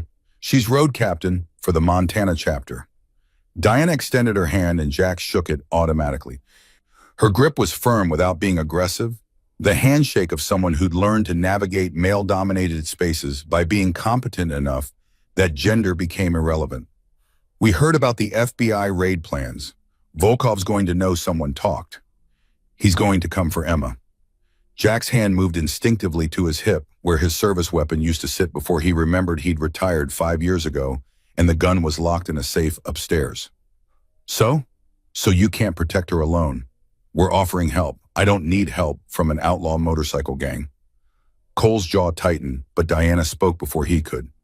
Outlaw's just a word people use when they don't understand brotherhood. We protect our own. Emma's one of ours. That makes you family by extension, like it or not. I don't need. You have stage 4 cancer and you're 65 years old. 3 men with guns could take you and Emma without breaking a sweat. Pride's a luxury you can't afford anymore. The blunt assessment stung because it was accurate. Jack had spent 40 years being the strongest person in any room, the one who handled threats and protected civilians and maintained order. Now he was dying and weak and responsible for a baby who couldn't defend herself. The mathematics were simple, even if accepting them burned. What are you proposing? We set up security, cameras, motion sensors, perimeter patrols, members rotate through on watch. Volkov makes a move. We're ready. And what do you get out of this? Cole spoke quietly. I get to protect my daughter. That's all I've wanted since Sarah told me she was pregnant. Protect them both. I failed with Sarah. I'm not failing Emma. Jack studied Cole's face, looking for deception and finding only exhausted sincerity. Whatever else this man might be, he loved his daughter. That counted for something. Fine, but my house, my rules. No drugs, no weapons visible to Emma, no club business conducted here. Your security, nothing else. Diana nodded, agreed. We'll start installations this afternoon. They left in a rumble of engines that rattled the windows. Amy appeared beside Jack with Emma in her arms. You sure about this? No, but I'm not sure about anything anymore. The next 3 days passed in a blur of activity that transformed Jack's quiet Victorian into something resembling a command center.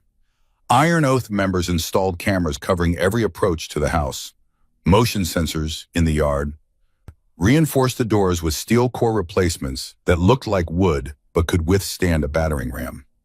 Diana moved into the guest room upstairs, her presence oddly comforting despite Jack's initial resistance.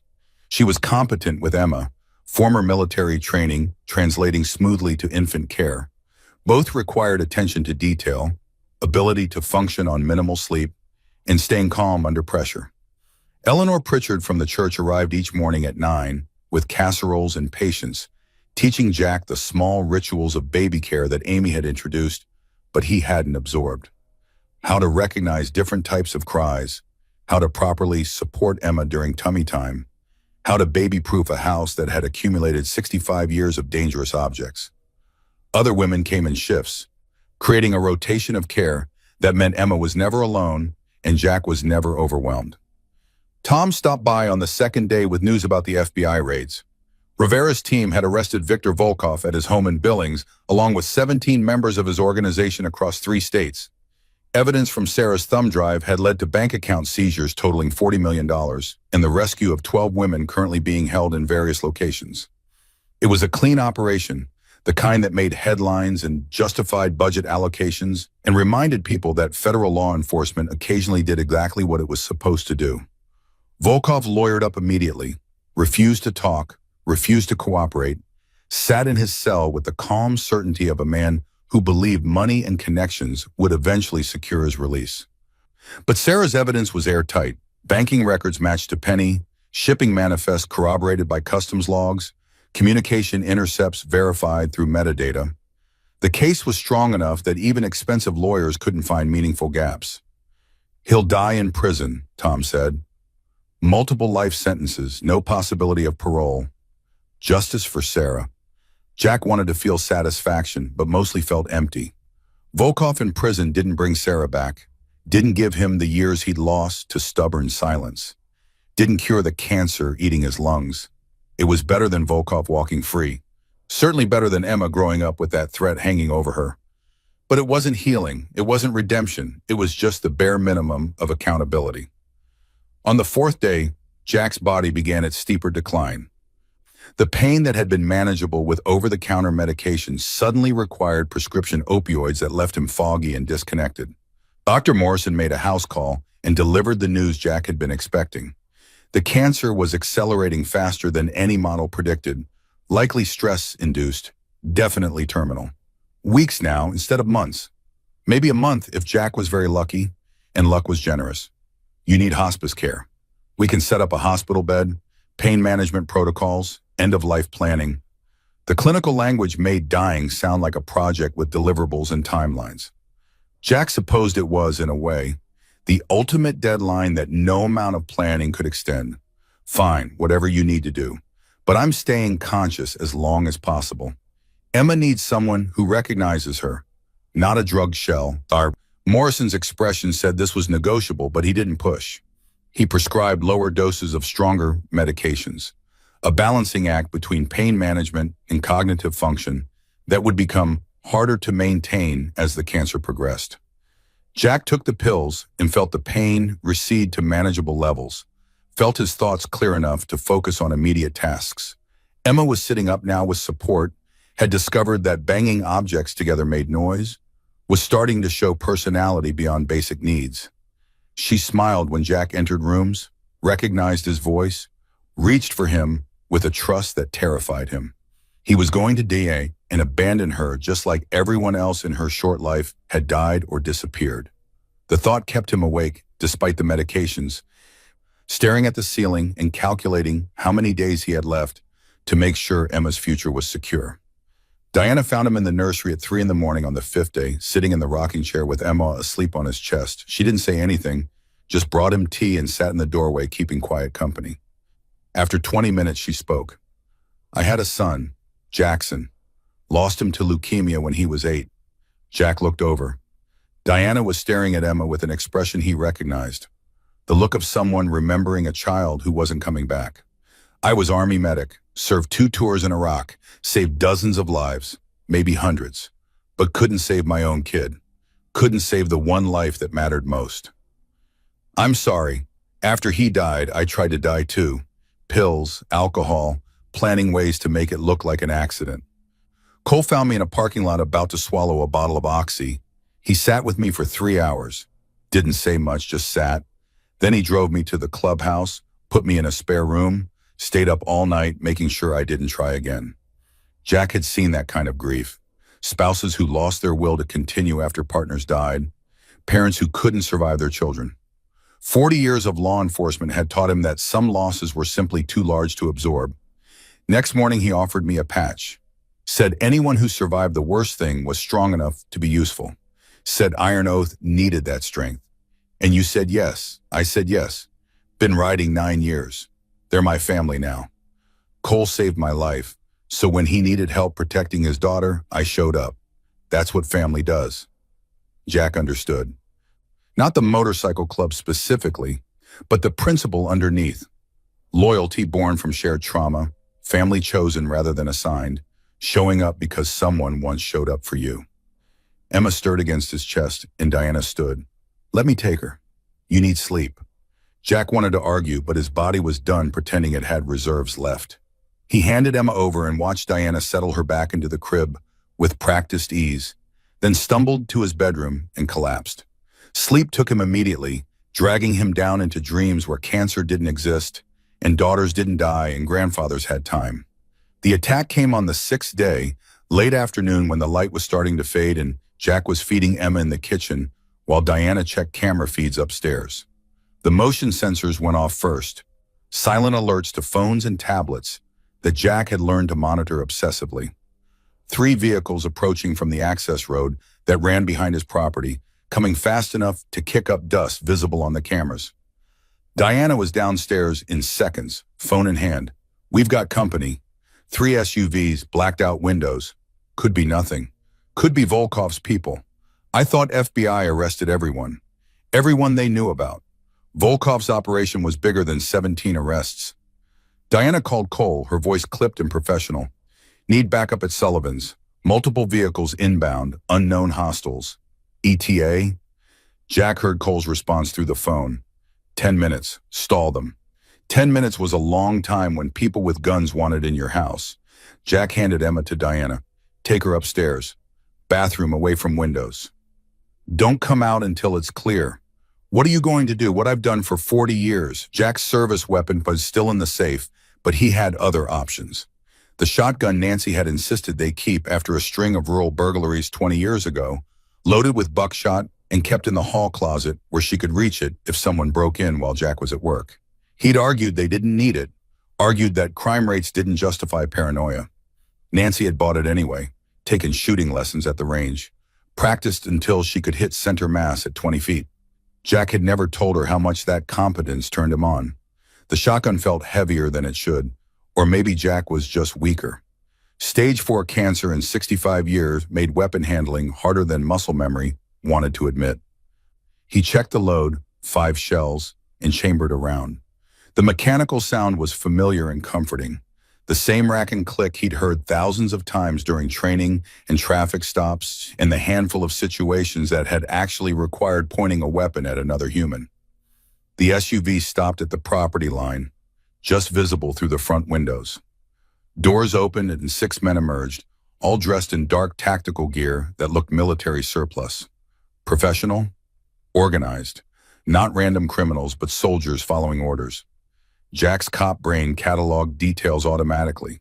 Body armor, automatic weapons, moving in formation with practice coordination. These weren't local thugs.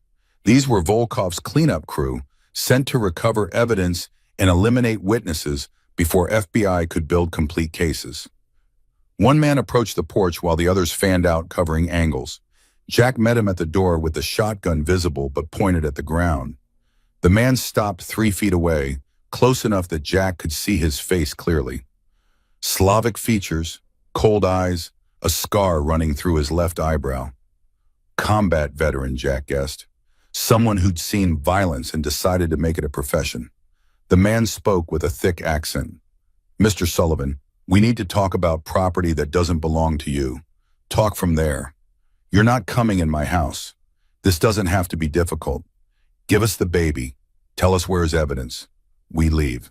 Simple. Baby's not property, and evidence is with FBI. You're too late." The man smiled without warmth. "FBI has copy. We want original, and baby is insurance. Victor's orders."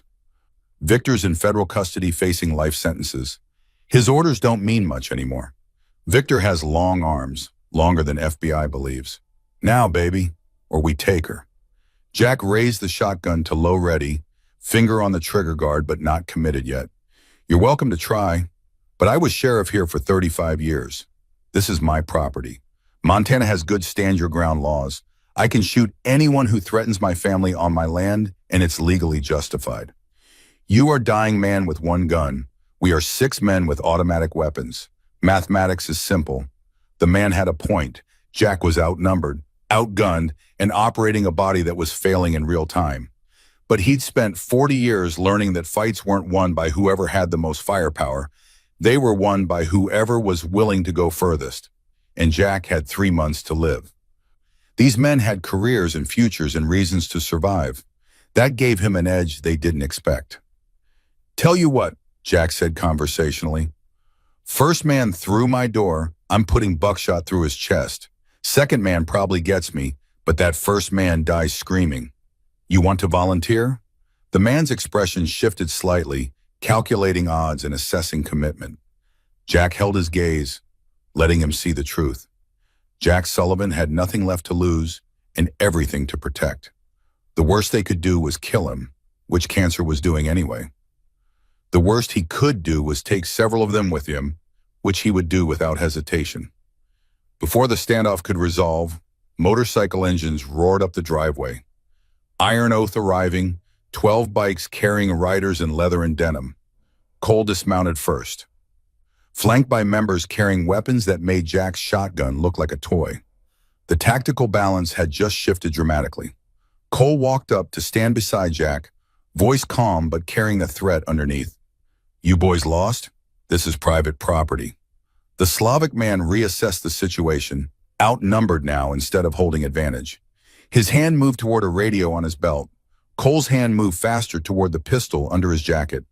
The message was clear. Call for backup, and this becomes a shooting war nobody walks away from. We will be back. Looking forward to it. The 6 men retreated to their SUVs and left in a controlled withdrawal that suggested military discipline. Jack's hands were shaking, adrenaline dump making the shotgun waver. Cole gently took it from him. You okay? Just fantastic. Dying man holds off armed assault. Regular Tuesday afternoon. Diana appeared from inside with Emma, who was crying at the disruption to her routine. Jack's heart rate started to normalize as he took his granddaughter, her solid weight and baby soap smell, grounding him back to reality. This was what mattered. Emma safe, Emma fed, Emma growing up somewhere better than wherever Volkov's people came from. Cole made calls on his cell, organizing perimeter security and coordinating with Tom about the attempted assault. Sheriff's Department would send deputies, but the response time was 20 minutes minimum. Too slow to matter in a real firefight. The Iron Oath would maintain watch rotation through the night, armed and ready for Volkov's people to make another attempt. Jack carried Emma inside to the nursery, sinking into the rocking chair because standing was becoming difficult. The cancer was eating his strength in visible increments now, each day weaker than the last. Dr. Morrison's estimate of weeks was optimistic. Jack figured he had days, maybe 2 weeks if his body was stubborn about dying. Not enough time. Never enough time. Diana brought him water and pain medication, waited while he swallowed pills with hands that shook. That was stupid. Brave, but stupid. You could have been killed. Would have been killed if Cole hadn't shown up. But Emma would have been safe. That's what mattered. Emma needs you alive, not martyred. Emma needs someone alive. Doesn't have to be me. Diana's expression said she disagreed, but arguing with dying men was pointless. Jack rocked slowly, Emma settling against his chest the way she did when the world got too loud.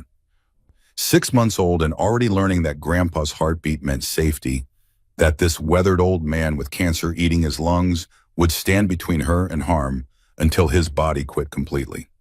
That night, Jack began writing letters, one to Emma for when she turned 18, words he needed to say but she was too young to understand. One to Cole and Diana for after Jack died, instructions about Emma's care, and requests to tell her stories about Sarah and Nancy. One to Sarah to be buried with him. Words that should have been said 15 years ago, but maybe still counted if delivered to a grave. The writing exhausted him. Simple sentences required concentration he didn't have, pen feeling heavy as a sledgehammer. But he pushed through because these words mattered, were maybe the last thing that would matter. Emma asleep in her crib beside his bed, Diana on watch downstairs, Iron Oath members patrolling the property line. An armed camp built around protecting one 6-month-old baby from men who saw her as leverage. Tom came by in the morning with news that made the previous day's attack make sense. FBI had discovered Volkov had a brother, Dmitry Volkov, living in Seattle, running his own trafficking operation parallel to Victor's. When Victor went down, Dmitry assumed control of the Montana territory. The 6 men who'd come for Emma were Dmitry's people, sent to recover whatever evidence Sarah had gathered that might implicate the broader organization. But Sarah's thumb drive is with FBI. They have everything. They have financial records and manifests for Victor's operation. But Sarah mentioned in her call about secondary servers, backups, redundancies. Dimitri thinks those backups are somewhere Sarah had access to. And since Sarah was coming here when she died, Dimitri assumes the backups are with you. Jack wanted to laugh at the absurdity. Sarah bringing backup servers to her estranged father's house? Hiding evidence in a place she hadn't visited in 15 years? It made no sense unless her car. We searched her apartment, searched the car seat. Did anyone check the actual vehicle thoroughly? Tom's expression shifted. Impound lot, I'll call it in. Within 2 hours, Rivera arrived with a forensics team and Sarah's wrecked Honda Civic. They found it behind a panel in the trunk, a portable hard drive wrapped in waterproof material, still intact despite the crash. Dimitri had been right. Sarah had been bringing everything. Every piece of evidence she'd compiled over 3 years, delivering it to her father because even after 15 years of silence, she trusted him to do the right thing. The hard drive contained enough evidence to dismantle trafficking operations across 6 states, client lists, payment records, routes into Canada, connections to legitimate businesses that provided cover. It was 3 years of Sarah's work compiled in meticulous detail, organized and annotated with the kind of precision that made Jack's chest ache. His daughter had been brilliant, brave, determined to stop something evil even knowing it would cost her life. Rivera left with the hard drive and promises of increased security. Jack didn't believe promises anymore. Security was what Cole and Diana and the Iron Oath provided. People willing to sit on his porch all night with guns. People who understood that family meant showing up when things got hard. The next week passed in a haze of pain medication and diminishing awareness. Jack's lucid periods became shorter, separated by longer stretches where the cancer had progressed into his brain and reality became negotiable. He saw Nancy sometimes, sitting in the rocking chair holding Emma. He saw Sarah as a child, laughing in the backyard. He saw himself young and strong, carrying his daughter on his shoulders while she shrieked with delight. Diana managed his care with military efficiency, coordinating with hospice nurses and Dr. Morrison to keep Jack as comfortable as possible while maintaining enough consciousness that he could spend time with Emma. Cole visited daily, sometimes just sitting in silence, sometimes talking about Sarah. Memories Jack didn't have, stories from her life after she'd left. Small gifts that rebuilt a daughter in Jack's mind, filled gaps the estrangement had created. On what turned out to be Jack's last conscious day, he asked Diana to bring Emma to his bed. She was crawling now, had figured out mobility and used it to explore everything within reach. Diana set her on the blankets, and Emma immediately crawled toward Jack's face, tiny hands patting his cheeks with the gentle violence babies employed. Jack captured one hand and kissed her palm. "I love you, Emma. Your grandpa loves you so much." The words came easier now, practice or dying removing whatever had kept them locked inside for 65 years. Emma smiled, that gummy baby smile that said she understood tone even if words were still mysterious. Jack felt tears running down his temples into his hair. "Your mom was brave. Your grandma was kind. You've got their strength, their heart. Don't be like me, closed off, scared to speak, love out loud, live out loud." Emma babbled something that might have been agreement or just noise. Jack didn't care. She was listening, or at least present, and that was enough. "I'm sorry I'm leaving. Sorry you won't remember me, but Diana and Cole, they'll take care of you, tell you stories, show you pictures, make sure you know who you came from." Diana was crying silently in the doorway. Cole had arrived and stood beside her, also crying, neither of them trying to hide it. Jack was grateful for their tears, proof that Emma would be mourned by people who loved her, that his death would matter to someone besides himself. Dr. Morrison came that evening and increased the morphine drip. The pain had become unmanageable, was eating through whatever cognitive function Jack had left. Better to sleep now, to let the cancer finish its work without forcing Jack to endure every moment. He drifted in and out, catching fragments of conversation around him, feeling Emma's weight on his chest when Diana brought her for final goodbyes. The last thing Jack saw clearly was Emma's face inches from his, her dark eyes studying him with the serious intensity babies sometimes displayed. She reached out and touched his face, gentle this time, as if she understood something was ending. Jack tried to smile, wasn't sure if his face cooperated. He whispered words he wasn't sure she could hear. My sunshine, my only sunshine. You make me happy when skies are gray. Then sleep took him and didn't let go. Breathing became irregular, then shallow, then stopped. Jack Sullivan died at 4:17 a.m. on a Tuesday morning, surrounded by chosen family and loved by a granddaughter who wouldn't remember him but would know his story. The funeral was small but well attended. Entire sheriff's department showed up in dress uniforms. FBI sent representatives, including Rivera, who spoke briefly about Sarah's courage and Jack's determination. Iron Oath members filled the back rows, leather and denim, in a cemetery that hadn't seen motorcycles since the last veteran's funeral. Eleanor Pritchard and the churchwomen who'd helped with Emma came. Amy came. Tom delivered a eulogy that made people cry and laugh in equal measure. Stories about Jack's 4 decades of service mixed with acknowledgement of his failures as a father and ultimate redemption as a grandfather. Diana spoke about finding family in unexpected places, about second chances and showing up. Cole stood silent, holding Emma, letting his presence say what words couldn't. The cemetery was on a hill overlooking the valley Jack had protected for 35 years. Montana stretching away in all directions under a sky so blue, it hurt to look at. They lowered Jack's casket next to Nancy's grave, 3 feet from Sarah's. The Sullivan family plot complete. 3 generations laid to rest in Montana soil. Each mourner placed a white lily on the casket, Diana's idea borrowed from the Iron Oath tradition of honoring fallen members. By the time everyone had contributed, Jack was buried under flowers. The headstone was simple granite with text that Tom and Diana had chosen together. Jack Sullivan, 1960 to 2025. Sheriff, father, grandfather, he showed up. 6 months later, spring had transformed Montana from frozen wasteland to something approaching beauty. Diana and Cole had married quietly, legal formalization of a partnership that already existed. They'd moved into the Sullivan house, keeping it as Emma's inheritance but making it their home. The Victorian had been repainted, gardens planted, life restored to rooms that had been museums for too long. Emma's first birthday party filled the backyard with people, Iron Oath members and their families. Church women who'd helped Jack, Tom and Amy and their kids, even Agent Rivera who'd driven from Billings because some cases became personal.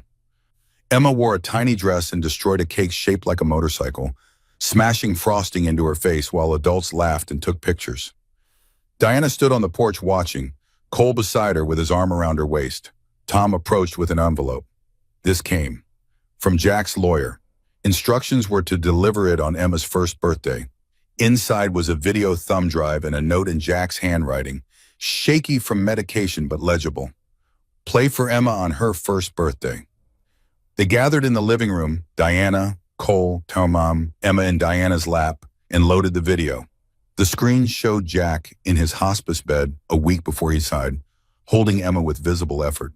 His voice was weak but clear, every word measured and deliberate. Emma, if you're watching this, I'm gone, but I want you to see me, really see me. This is your grandpa. Jack Sullivan, man who wasn't always good with words but tried. You saved me, baby girl, gave me reason when I had none, purpose when I was lost. Your mom, Sarah, my daughter, she was brave, stronger than me. She died protecting you. Remember that. Your grandma, Nancy, my wife, she was heart I never showed. She'd have spoiled you rotten. And Diana and Cole, your parents now, they're best people I know. Listen to them. Love them. They chose you. Life's hard, Emma. Montana winters are long, but spring always comes, always. When you're sad, remember, your grandpa loved you. Completely, fiercely, forever. You are my sunshine, my only sunshine. And baby girl, I'm watching, always watching. Be strong, be kind, be loved. Goodbye, my Emma, goodbye. The screen went black. Diana was crying, Cole wiping his eyes, Tom clearing his throat repeatedly. Emma was oblivious, playing with her toes and babbling to herself. But someday she'd watch this video and understand. Someday she'd know about the grandfather who'd saved her life. about the mother who died protecting her, about the family that had formed around keeping her safe. Outside, spring wind blew through new leaves on old trees. The Sullivan house stood solid on its foundation, sheltering another generation. In the cemetery on the hill, white lilies had taken root around Jack's grave, spreading wild and determined. Life continuing, legacy living. Montana endured. Families endured. Love endured. Even imperfect love delivered too late by flawed people doing their best. Jack Sullivan had shown up when it mattered. His granddaughter would grow up knowing that it was enough.